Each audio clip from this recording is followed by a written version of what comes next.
Hello friends, welcome back to Yogesh the digital guru. Friends, आज Excel में हम 5 बड़ी कूल ट्रिक सीखने जा रहे हैं।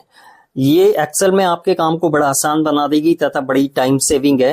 तो चलिए वीडियो स्टार्ट करते हैं। और वीडियो स्टार्ट करने से पहले मेरी आप सभी से रिक्वेस्ट है, अगर वीडियो अच्छा लगा हो तो प्लीज चैनल को सब्सक्राइब कीजिए, लाइक कीजिए और ज्यादा से ज्यादा शेयर कीजिए। तो चलिए वीडियो शुरू करते हैं। पहली जो ट्रिक्स मैं आपको बताने जा रहा हूं वो है copy data to multiple sheets automatically. मान लीजिए मैं किसी पर्टिकुलर एक शीट पे वर्क कर रहा हूं और मैं चाहता हूं साइमल्टेनियसली मल्टीपल शीट्स पे वो डेटा कॉपी होता रहे। तो कैसे होगा? देखिए, यहां मैंने कुछ शीट्स बना रखी है। शीट 1, 2, 3, 4 4 शीट्स मैंने बना रखी है। और शीट 1 के अंदर मैं चाहता हूं कुछ भी मैं वर्क करूं तो सेम टाइम जो वर्क मैं वहां क्रिएट कर रहा हूं, जो भी वर्क, तो वो same time sheet 2, sheet 3, sheet 4 के अंदर कॉपी होता रहे। तो कैसे करेंगे? देखिए, सबसे पहले मैं आपको बता देता हूँ। शीट 1 ब्लैंक है, शीट 2 ब्लैंक है, 3, 4 चारों शीट्स ब्लैंक है। अब सबसे पहले इन सभी शीट्स को आपको करना क्या होगा? ग्रुप के अंदर कन्वर्ट करना होगा। तो उसके लिए आप क्या करेंगे? कीबोर्ड का बटन दबाए रखेंगे, कीबोर्ड में से कंट्रोल का बटन दबाए रखेंगे। फिर शीट 2, 3, 4 जितनी भी शीट्स के अंदर आपको कॉपी करवाना है उन सभी शीट्स को आप क्लिक करते रहेंगे। तो ये सभी शीट्स ग्रुप के अंदर कन्वर्ट हो चुकी है।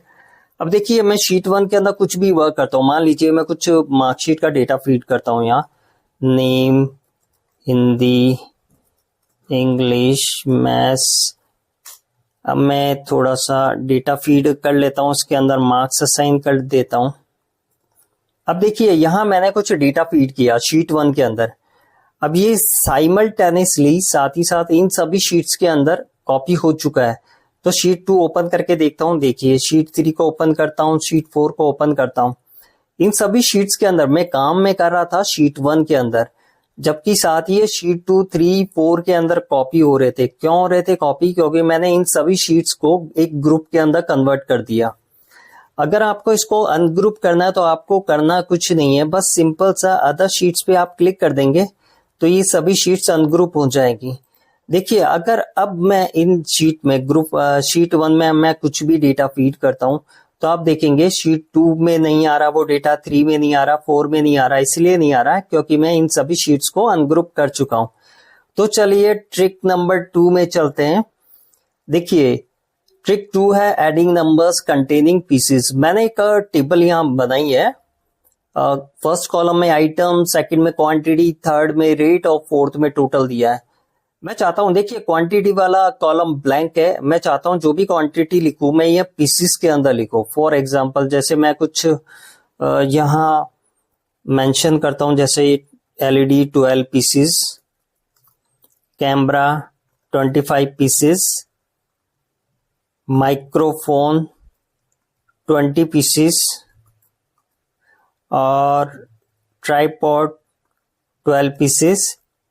मान लीजिए इन सभी क्वांटिटी को मुझे सम करना है, ठीक है।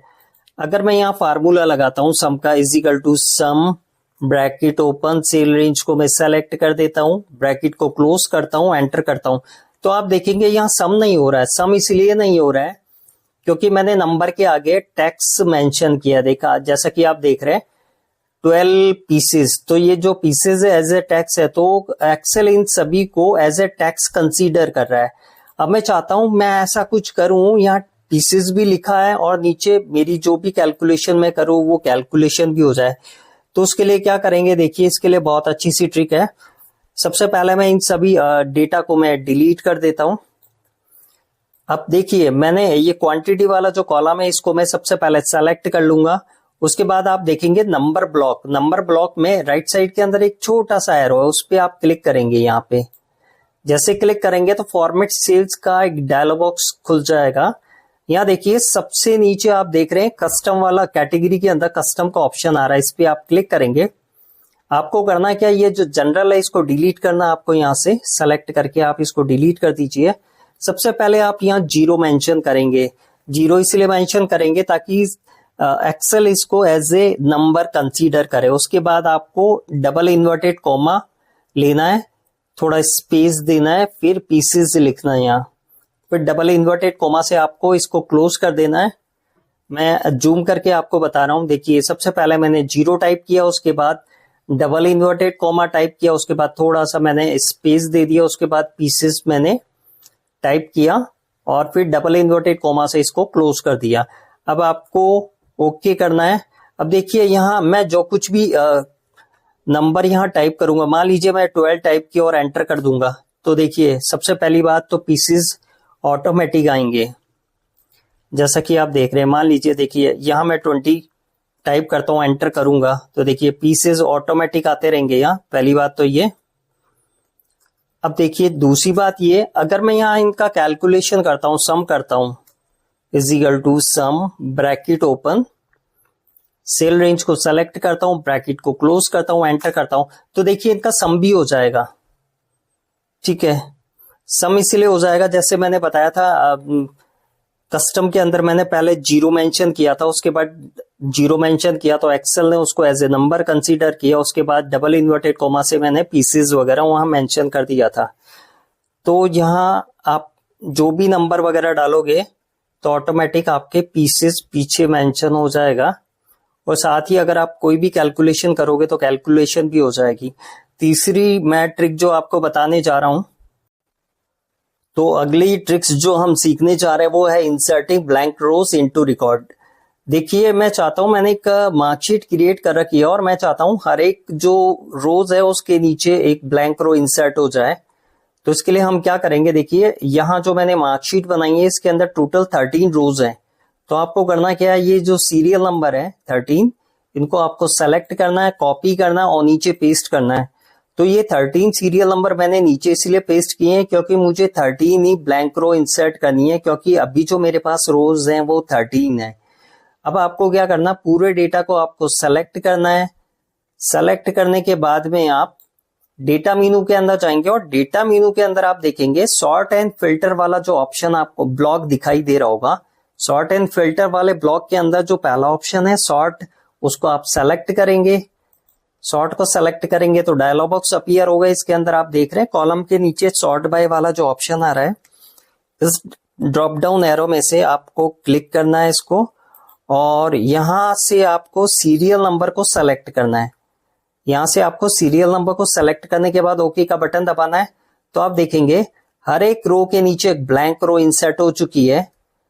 अब सबसे पहले आप जो जिन डेटा में आपके जो बॉर्डर नहीं आ रही है उस डेटा को सेलेक्ट करके होम में जाके आप बॉर्डर लगा सकते हैं। अब देखिए हर एक रोज के नीचे एक ब्लैंक रोज तो इंसर्ट हो गई जैसा कि आप देख रहे हैं, लेकिन सबसे बड़ी प्रॉब्लम यह है कि सीरियल नंबर के अंदर आपको डुप्लीकेट वैल्यूज दिखाई दे रही होगी। तो डुप्लीकेट वैल्यूज को हटाने के लिए आप सारे सीरियल नंबर को आप सेलेक्ट करेंगे और डेटा मेनू के अंदर जाएंगे। डेटा मेनू के अंदर जो डेटा टूल्स वाला जो ब्लॉक दिख रहा है इसके अंदर आपको रिमूव डुप्लीकेट्स वाला ऑप्शन दिखाई देगा। यहां से रिमूव डुप्लीकेट्स को क्लिक कीजिए ऑप्शन को, तो डायलॉग बॉक्स आएगा इसके अंदर। तो देखिए ये क्या पूछ रहा है, what do you want to do, आप क्या करना चाहते हैं। तो पहला रेडियो बटन है एक्सपेंड द सिलेक्शन और दूसरा है continue with the current selection. तो आपको जो सेकंड वाला जो रेडियो बटन है इसको सेलेक्ट करना है, ये continue with the current selection, और रिमूव डुप्लीकेट्स वाले बटन पे क्लिक करना है। तो एक और डायलॉग बॉक्स अपीयर होगा, इसमें आपको कुछ भी नहीं करना, जस्ट ओके का बटन दबाना है। तो मैसेज आ जाएगा आपके पास 13 duplicate values found and removed, यानी जो 13 डुप्लीकेट वैल्यूज थी वो रिमूव कर दी गई है और जो 13 यूनिक वैल्यूज रिमेन, यानी जो 13 वैल्यू यूनिक थी वो एज इट इज है। ओके बटन पे आप क्लिक कर देंगे।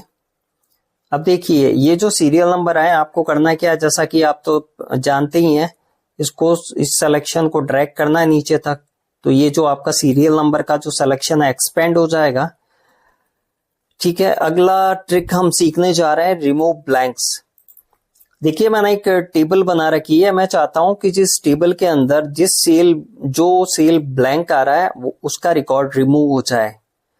अब जैसा कि आप देख रहे हैं वैल्यूज पर यूनिट वाला जो कॉलम है इसके अंदर कुछ सेल ब्लैंक है, तो मैं चाहता हूं कि जो सेल ब्लैंक है उनका रिकॉर्ड ही रिमूव हो जाए। तो उसके लिए आपको करना क्या है, इस टेबल को सेलेक्ट करना है, सॉर्ट एंड फिल्टर वाले ब्लॉक में जाना है जो आपको डेटा मेनू में मिलेगा और यहां से फिल्टर पे क्लिक करना है। तो यहाँ फिल्टर लग गया इस टेबल में और ये जो सबसे लास्ट वाला जो कॉलम है ना, जिसके अंदर जो ब्लैंक्स आ रहे हैं सील वगैरह, इसके फिल्टर को आपको ओपन करना है और सेलेक्ट ऑल का चेकबॉक्स हटा देना, और सबसे नीचे आपको ब्लैंक्स वाला ऑप्शन दिखाई दे रहा होगा, इस पे टिक रखना है आपको केवल।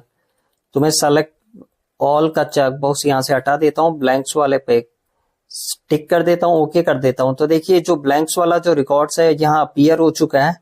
अब आपको करना है क्या, इनको रिमूव करना है, राइट क्लिक करके सेलेक्ट करके डिलीट रो पे क्लिक करना है। अब वापस फिल्टर पे क्लिक करना है। तो देखिए जो भी रिकॉर्ड्स ब्लैंक थे वो सारे रिमूव हो चुके हैं। अगला जो ऑप्शन में आपको, अगली जो ट्रिक में आपको बताने जा रहा हूं वो है ज्वाइनिंग टेक्स्ट। जैसा कि आप देख रहे हैं मैंने एक टेबल बना रखी है, इस टेबल के अंदर मैंने फर्स्ट नेम, मिडिल नेम और लास्ट नेम दे रखा है। मैं चाहता हूं जो फर्स्ट नेम, लास्ट नेम और फर्स्ट नेम, मिडिल नेम और लास्ट नेम है ये कंबाइन होके आ जाए। तो इसके लिए हम एक फंक्शन लगाएंगे एंड वाला। देखिए सबसे पहले आपको इक्वल का सिंबल लगाना है, उसके बाद आपको पहले सेल को सेलेक्ट करना है, फिर उसके बाद आपको एंड का सिंबल लगाना है, उसके बाद आपको क्या करना है, सेकंड वाले सेल को सेलेक्ट करना, उसके बाद फिर एंड का सिंबल लगाना, फिर थर्ड सेल को सेलेक्ट करना और एंटर का बटन दबाना। देखिए मैं एक बार आपको बता रहा हूं, ये इस तरह से आपने इक्वल का सिंबल लगाया, उसके बाद पहले सेल को सेलेक्ट किया, फिर एंड का साइन लगाया, फिर दूसरे सेल को सेलेक्ट किया, फिर एंड का साइन लगाया, फिर तीसरे सेल को। अब देखिए मैं एंटर का बटन दबाऊंगा, ये कंबाइन होके तो आ गया है, लेकिन सबसे बड़ी प्रॉब्लम इनके अंदर बिल्कुल भी स्पेस नहीं है। अब आप इनको, इनके बीच में स्पेस देना चाहते हैं तो आप देखिए इस सेल को सेलेक्ट कीजिए, F2 का बटन दबाइए। अब आपने ये वाला फंक्शन लगाया था एंड वाला, अब आपको करना क्या है, जैसे D5 एंड है, D5 के बाद एंड का साइन है, तो साइन के बाद में आपको करना क्या है, डबल इन्वर्टेड कॉमा लगाना है, स्पेस देना है, फिर डबल इन्वर्टेड कॉमा लगाना है, उसके बाद में फिर एंड का साइन देना है आपको, एंड का साइन देना, फिर E5 के बाद में एंड का जो साइन है उसके बाद में आपको डबल इन्वर्टेड कॉमा देना है, स्पेस देना है, फिर डबल इन्वर्टेड कॉमा देना है, उसके बाद में फिर एंड का सिंबल लगाना है आपको।